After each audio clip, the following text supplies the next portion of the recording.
lalacewa ta san bata kai nan ba, tabbas da na yi maɗigo gara na yi zina. To fa mai sauraro, rikicin Sadiya Haruna da jaruma Hadiza Gabon, kamar yadda za mu kawo muku cikakken bidiyon nan da ba da ba a cikin wancan namu mai albarka mai suna Tushen Hausa 24.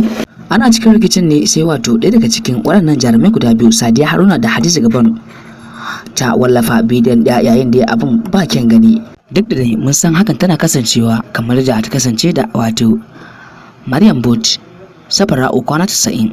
Irin waɗannan bidiyon da zarar kunyar gima da kawarki sai ta wato razanar da ke ganin cewa za ta wallafa wannan bidiyo akan social media kowa ya gani domin tona maki asiri.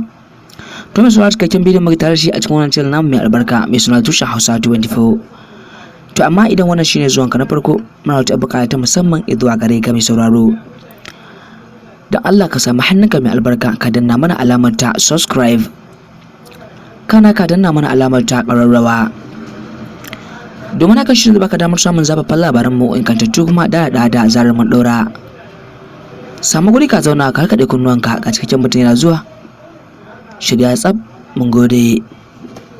To assalamu alaikum warahmatullahi ta'ala barakatuh masu sauraro.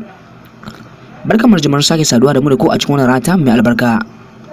Labarai da mudumin su kamar dai kullun yadda muka saba kawo muku zafafan labarai. Asoyo ma wannan channel namu na ku mai albarka mai suna Tushen Hausa 24. Ya tawo muku da wani zafan bidiyo na rikicin a social media na wato rigimar Sadiya Haruna da wato Hadiza Gabon, yayin da daya take zagin daya kan cewa da nayi maɗigo tabbas gara nayi zina. To mai sauraro, rikicin yana barkewa ne a tsakanin su waɗannan mutane guda biyu. Idan ka duba a baya, su waɗannan mutane guda biyu ma abokai ne a masana'anta ɗaya suke aiki, duk 'yan Kannywood ne. To amma me sanadin wasu abubuwa da suke faruwa a cikin masana'antar ta Kannywood, har yanzu dai mun san cewa jaruma Hadiza Gabon tana shirin fina-finai a wato masana'antar ta Kannywood, ita kuma wato jaruma Sadiya Haruna bana jin yanzu tana yin shiri na fim din Hausa.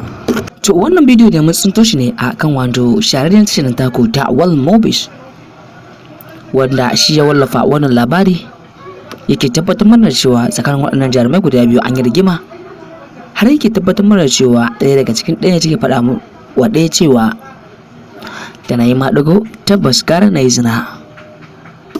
To mai sauraro, a duk da kare anan zamu kawo ƙarshen shirin na wannan rana. Kar ku manta da danna mana alamar ta subscribe, kana ku danna mana alamar ta ƙararrawa, don haka shi ne ba ku damar samun zafafan labaran mai ingantattu kuma da zarar mun ɗora.